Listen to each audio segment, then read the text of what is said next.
नमस्कार। आज हम एक गहरी नजर डाल रहे हैं जून 2025 के ईरान इजराइल संघर्ष पर। हमारे पास कई स्रोत हैं जो हाल की सैन्य कार्रवाइयों, अमेरिका की भूमिका और दुनिया भर की प्रतिक्रियाओं को कवर करते हैं। हमारा मकसद है इन जटिल घटनाओं की तह तक जाना, मतलब ये तनाव कैसे बढ़ा, मुख्य घटनाएं क्या थीं और इसका आगे मतलब क्या है। तो शुरुआत करते हैं थोड़ी पृष्ठभूमि से। ईरान का परमाणु कार्यक्रम और उसके प्रॉक्सी समूहों को लेकर तनाव तो वो काफी पुराना है। जी हाँ, बिल्कुल। 2024 में दमिश्क में ईरानी वाणिज्य दूतावास पर इजरायली हमला हुआ। हाँ। फिर ईरान ने मिसाइलों से जवाब दिया और तेहरान में हमास नेता इस्माइल हानिया की हत्या। हाँ, इन सब घटनाओं ने माहौल तैयार कर दिया था। इन सब ने मिलकर जून 2025 के संघर्ष की जमीन तैयार कर दी। और हाँ, IAEA ने भी तो कहा था कि ईरान परमाणु दायित्वों का उल्लंघन कर रहा है। जी, उल्लंघन तो पाया गया, हालांकि किसी व्यवस्थित हथियार कार्यक्रम का सबूत उन्हें नहीं मिला था। ठीक है, तो आते हैं सीधे 13 जून 2025 पर। उस दिन ऐसा क्या हुआ जिसने इस तनाव को सीधे टकराव में बदल दिया? देखिए, 13 जून को इजराइल ने ऑपरेशन राइजिंग लायन लॉन्च किया। ये ईरान के परमाणु और सैन्य ठिकानों पर एक बहुत बड़ा हवाई हमला था। कितना बड़ा? सूत्रों के मुताबिक 100 से ज्यादा ठिकाने, इसमें नातांज और फोडो जैसे मतलब अहम परमाणु स्थल भी शामिल थे। इजराइल का कहना था कि ये ईरान को परमाणु हथियार बनाने से रोकने के लिए एक जरूरी पूर्वंतिव कार्रवाई थी। बाप रे, 100 से ज्यादा ठिकाने। जाहिर है ईरान चुप नहीं बैठा होगा। उनकी तरफ से क्या प्रतिक्रिया आई? बिल्कुल, ईरान ने फौरन मिसाइलों और ड्रोनों से जवाबी कार्रवाई शुरू कर दी। 15 जून को बीरशेबा के सोरोका मेडिकल सेंटर पर एक हमला हुआ। और बातयाम में भी एक इमारत पर हमले में 4 लोगों की मौत की खबर आई। इसके बाद ईरान ने तेल अवीव को निशाना बनाने के लिए पहली बार अपनी सेजिल-1 मिसाइल का इस्तेमाल किया। सेजिल-1 पहली बार? जी हाँ, ये सिलसिला 24 जून की सुबह तक चला और ईरान ने सैकड़ों मिसाइलें और ड्रोन दागे। इन हमलों से इजराइल में भी नुकसान हुआ। 20 जून तक करीब 24 मौतें और लगभग 685 लोग घायल बताए गए थे। अच्छा, तो ये मामला सिर्फ ईरान और इजराइल तक ही सीमित नहीं रहा। यहाँ अमेरिका की एंट्री कैसे हुई? ये एक दिलचस्प मोड़ है। हाँ, ये जरूरी है। देखिए, शुरुआत में अमेरिका का रोल रक्षात्मक था। वो ईरानी मिसाइलों और ड्रोनों को रोकने में इजराइल की मदद कर रहा था। हाँ, वो तो खबरों में था। लेकिन 22 जून को स्थिति बदल गई। अमेरिका ने सीधे ईरान के 3 परमाणु ठिकानों पर हमला कर दिया, फोर्डो, नातांज और इस्फहान। सीधे हमला? जी, B-2 बॉम्बर्स का इस्तेमाल हुआ और पहली बार 30,000 पाउंड के भारी भरकम GBU-57 बंकर बस्टर बम भी गिराए गए। ये बम खास तौर पर जमीन के नीचे बने मजबूत ठिकानों को तबाह करने के लिए हैं। अच्छा। राष्ट्रपति ट्रंप ने इसे एक शानदार सैन्य सफलता कहा था। यानी अमेरिका सिर्फ बचाव नहीं कर रहा था बल्कि सीधे हमले में शामिल हो गया। ईरान ने इस पर भी प्रतिक्रिया दी होगी? हाँ, बिल्कुल। अगले ही दिन 23 जून को ईरान ने कतर में स्थित अमेरिका के अल उदीद एयर बेस पर 6 मिसाइलें दागी। अल उदीद पर? जी। हालांकि इनमें से ज्यादातर को रोक लिया गया और कोई अमेरिकी हताहत नहीं हुआ।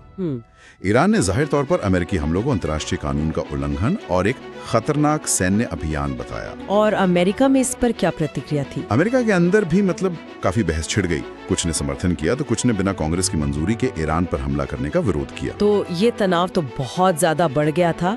फिर युद्ध विराम की बात कैसे सामने आई अचानक से? हाँ, ये भी तेजी से हुआ। 23 जून को ही अमेरिकी हमलों के अगले दिन राष्ट्रपति ट्रंप ने पूर्ण और समग्र युद्ध विराम की घोषणा कर दी। अच्छा। ईरान और इजराइल दोनों ने 24 जून को उसकी पुष्टि भी कर दी।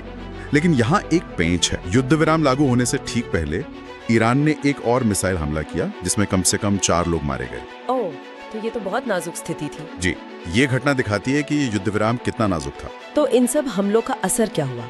क्या इजराइल और अमेरिका अपने मकसदों में कामयाब रहे? ईरान के परमाणु कार्यक्रम का क्या हुआ? देखिए, इजराइल का दावा है कि ऑपरेशन राइजिंग लायन ने ईरान के परमाणु कार्यक्रम को कुछ साल पीछे धकेल दिया है। और IAEA ने भी पुष्टि की है कि अमेरिकी हमलों से नातांज और इस्फहान में व्यापक क्षति हुई है। लेकिन क्या कोई रेडिएशन लीक हुआ? नहीं, उन्होंने ये भी साफ किया कि कोई रेडियोलॉजिकल रिसाव नहीं हुआ, क्योंकि जिन हिस्सों को निशाना बनाया गया वहाँ परमाणु सामग्री वो मौजूद नहीं थी। तो एक तरह से कार्यक्रम को झटका तो लगा है, ये कहा जा सकता है। और जाहिर है इतने बड़े सैन्य टकराव का असर सिर्फ जमीनी लड़ाई तक सीमित नहीं रहा होगा। अर्थव्यवस्था पर क्या असर पड़ा? तेल की कीमतें? निश्चित रूप से बहुत गहरा असर पड़ा। हमलों की खबर आते ही तेल की कीमतें 10% से ज्यादा उछल गईं। 10%?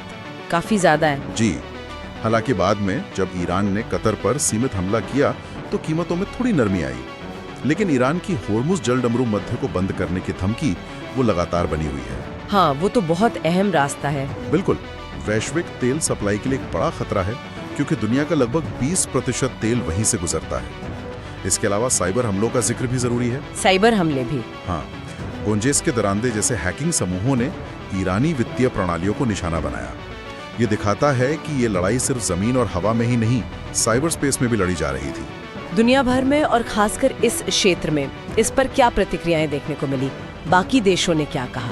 देखिए, ईरान के जो सहयोगी हैं, जैसे लेबनान में हिजबुल्ला, यमन में हूती और इराकी मिलिशिया समूह, उन्होंने तो इन हमलों की कड़ी निंदा की है। रूस और चीन ने भी इजरायली और अमेरिकी कार्रवाइयों की आलोचना की। और पश्चिमी देश? दूसरी तरफ यूरोपीय संघ और संयुक्त राष्ट्र ने दोनों पक्षों से तनाव कम करने और बातचीत का आग्रह किया। खाड़ी देशों ने, खासकर कतर ने, अमेरिकी हमलों के बाद चिंता जताई और विनाशकारी परिणामों की चेतावनी दी। दुनिया के कई शहरों में विरोध प्रदर्शन भी हुए।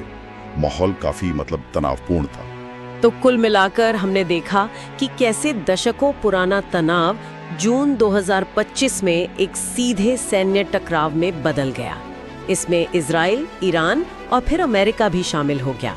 ऑपरेशन राइजिंग लायन, ईरान के जवाबी हमले, अमेरिका का अप्रत्याशित सीधा हस्तक्षेप और फिर एक बेहद नाजुक युद्ध विराम। हाँ, इसके मुख्य निष्कर्ष यही है। एक, ईरान के परमाणु कार्यक्रम को एक बड़ा झटका लगा है। दूसरा, इसका महत्वपूर्ण आर्थिक प्रभाव पड़ा है, खासकर तेल बाजार पर, और होर्मुज जलडमरू मध्य को लेकर चिंताएं बढ़ी हैं। तीसरा, अमेरिका की रणनीति में बदलाव पर भी बहस छिड़ी है। और युद्ध विराम, और सबसे अहम, ये युद्ध विराम बेहद अस्थिर लग रहा है। साइबर युद्ध का बढ़ता महत्व भी इस संघर्ष का एक अहम पहलू है। बिल्कुल, ये पूरा घटनाक्रम दिखाता है कि ये क्षेत्र कितना संवेदनशील है और यहाँ होने वाली किसी भी बड़ी घटना का असर पूरी दुनिया पर कितनी गहराई से पड़ सकता है।